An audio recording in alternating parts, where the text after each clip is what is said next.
Ескертіп қояйын, бұл оқиға еш жерден оқылмаған, өз өмірінен алынбаған. Осы бір күні досымның үйіне қонақтап барғам. Сол кезде маған досымның ағасы айтып берген. Ал сіздер наушниктеріңізді тағыңыздар, тыңдаңыздар. Ал мен оқиғамды бастаймын.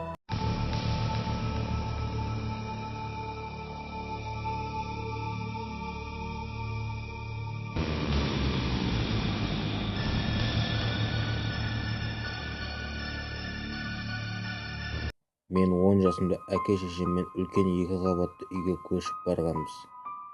Әкем мен анам жұмыс істейтін. Сол себепті мен сабақтан келгенде үйде ешкім болмайтын. Әдеттегідей кешкі жақын сабақтан қайтып келе жатып алыстан үйімді қарадым. Жарық көздері өшірілуде болды. Демек ата-анам әлі келмеген. Үйге кіріп кіреберістік жарығын жаққанымда екінші қабаттан бір дыбыс естідім. Мен қорқып кеттім де сұрадым. Ана, бұл сіз бе? Я, балам. Жоғарыдан анамның дауысын естідім де сәл өзіме келдім.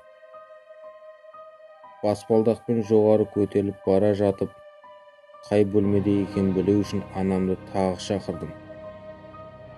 Я, балам. Тағы да жауап берді.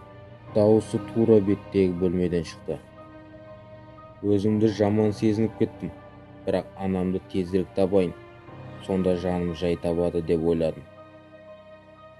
Енді сол бөлмеге жетіп, есік тұтқасын тарта бергенде, төменгі қабатта есік ашылып, анамның дауысын естідім. Балам, үйдесің бе? Мен түсінбей қалдым.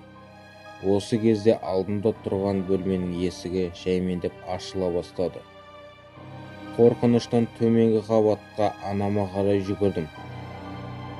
Қазір жасым 24-те, бірақ сол күнді әлі күнге қорқынышпен еске аламын.